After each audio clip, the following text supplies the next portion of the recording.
Salut les amis, j'espère que vous allez bien. Nouvelle vidéo d'ActuRap sur la chaîne.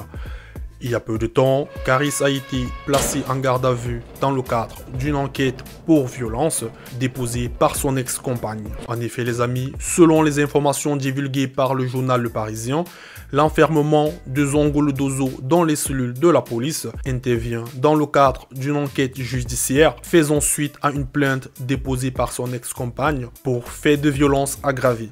Soulignons d'entrée de jeu que l'ex-femme du Dozo a aussi été mise en cellule car elle doit également être entendue suite à une plainte déposée par la nouvelle compagne de Riska contre elle pour violation de domicile et dégradation. Et donc, comme vous le savez certainement, cette nouvelle garde à vue intervient suite à une séparation assez agitée entre Riska et la mère de sa fille, Brooklyn. Précisons toutefois que le rappeur avait déjà été entendu dans cette affaire en septembre dernier.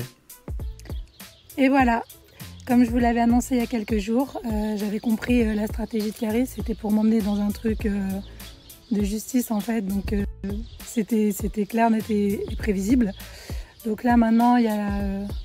c'est même pas lui, hein, c'est pas lui qui porte plainte, maintenant c'est sa femme. Donc après le blogueur, le Parisien, tu emmènes ta femme porter plainte contre moi. Pour rappel, en juillet dernier, l'ex-compagne avait déposé une plainte pour violence contre Caris et sa nouvelle compagne. Une enquête avait donc été ouverte par le parquet d'Evry pour les faits présumés de violence volontaire en ce qui concerne Caris et non-assistance en personne en danger en ce qui concerne sa nouvelle compagne, qui est elle aussi mise en cause dans cette affaire par l'ex du rappeur de Sevran. Bref les amis, pour vous résumer vite fait cette affaire impliquant Caris avait débuté il y a quelques mois. En effet, selon les versions concordantes, entre fin 2021 et le début de l'année 2022, Linda avait constaté que Caris, le père de son enfant, était soudainement devenu très distant vis-à-vis d'elle. Et toujours selon ses propos, elle aurait tenté de reprendre contact avec Caris sans réel succès. Et s'est donc ensuite rendu compte par hasard qu'il s'était installé dans une nouvelle résidence à Linas suite à l'appel de son assurance. Directement, celle-ci s'est rendue à l'adresse indiquée. Une fois arrivée sur place, Linda aurait su le rappeur au salon en compagnie d'une autre femme qui s'est avérée être sa nouvelle compagne. Et après avoir constaté la présence de Linda, Caris et sa nouvelle compagne auraient baissé les stores et laissé la mère de Brooklyn dehors écœurée. Celle-ci s'en est prise à la voiture de la nouvelle compagne du Dozo qu'elle aurait cassée et endommagée. Elle raconte par la suite qu'elle a été frappée dans le garage par des coups de pied et des coups de poing de Caris, qui l'aurait attrapée par les cheveux pour tenter de lui arracher son téléphone qui était en mode enregistrement. La nouvelle compagne de Caris, qui aurait assisté à la scène, n'aurait pas tenté d'intervenir pour séparer les anciens conjoints. Bref, les amis, l'idéal serait que je vous mette un extrait de la vidéo explicative de Linda et on se retrouve juste après. Un jour, comme voilà, vous le savez, il y a une assurance qui appelle. Madame, pour votre nouvelle maison, on vous a envoyé tel truc, vous n'avez pas renvoyé les papiers, il faut pour valider le contrat, il faut l'original signé, je sais pas quoi. Bon, j'écoute à moitié parce que moi, j'ai pas de deuxième maison, donc je comprends pas. Mais après, je tilte. Je dis, mais je comprends pas, vous l'avez envoyé à quelle adresse le truc? Et là, la meuf me donne l'adresse, je note. Je vous jure, une dégaine. Je suis partie le matin, il était, je crois, 10h. Je suis partie. Vous voyez cette dégaine-là, encore pire.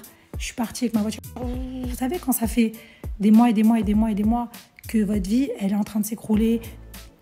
Je suis partie sur un coup de tête. Je pars là-bas dans la maison. J'arrive devant un pavillon. Et là, je suis en train d'halluciner. Je me dis, mais attends, le gars me dit, il est dans un Airbnb dans Paris. Je vois une maison en banlieue. Je commence à regarder. Et là, je vois une Fiat 500 dans l'allée. Et je commence à tilter des trucs. On m'avait parlé qu'il avait une meuf à qui il avait acheté une Fiat 500 et il m'avait même dit « Quoi ? Moi, je suis tellement un crevard, tu crois que je vais acheter une voiture à une chouin, je m'en fous, il n'y a pas de voiture, machin et tout ça. » Bref, je rigole, hein, aujourd'hui, ça me fait rire. Je saute la barrière. Je fais le tour de la maison et je vois une baie vitrée. Et là, je m'approche comme ça et je tape dans la baie vitrée. Qu'est-ce qui se passe? Et ils se retournent tous les deux. Et là, je vois qui? Marion Pérez. Et là, je dis non, c'est une blague. Je suis choquée en fait. Mais quand je vous dis je suis choquée. Et le gars, je vous jure, c'est vrai, il ferme le volet sur moi. Et je me dis, en fait, il ferme le volet électrique parce qu'il va sortir, en fait. Et j'attends. Et le gars, il sort pas. Je fais le tour de la maison. Je vois la Fiat de l'autre, là. Je casse les rétros. Genre, rien à foutre. Vous voyez, je vous dis les choses. Je m'en fous, en fait. Je casse les rétros. Tu vois, genre, t'as le seum, Je casse les rétros et là, le gars, il sort. Maintenant, à partir de là, ce qui s'est passé, je vais pas trop en parler. Je vais pas trop en parler sur les réseaux, etc. Il s'est passé des choses pas jolies. Pas jolies du tout. Au début, il y a une altercation devant la maison et après, il me dit, Linda, il y a les voisins, nanani, on va descendre dans le garage, c'est mieux. Parce que les voisins vont nous regarder si on nous filme et tout, nanana. Ce qui était un bon argument, effectivement. On est parti dans le garage. Je vais pas m'exprimer trop sur ça. J'en reparlerai. En tout cas, ça s'est mal passé. Donc, je pars. Dans l'état qui est le mien à ce moment-là. Quelques mois donc après cette affaire, soit le 15 juillet dernier, l'agence France Presse avait révélé aux internautes qu'une enquête préliminaire avait été ouverte contre Caris par le parquet d'Evry pour violence volontaire suite à la plainte de l'ancienne compagne du rappeur de Sevran. Caris, pour sa part, a également porté plainte contre son ancienne compagne pour dénonciation calomnieuse. Maintenant qu'ils ont été placés en garde à vue tous les deux, une confrontation directe entre les récits des deux plaignants aura forcément lieu. En tout cas les amis, dites-moi dans les commentaires ce que vous avez pensé de cette vidéo ou de cette actualité. Moi je vous donne rendez-vous très bientôt pour une autre vidéo. D'ici là les amis, portez-vous bien. Peace.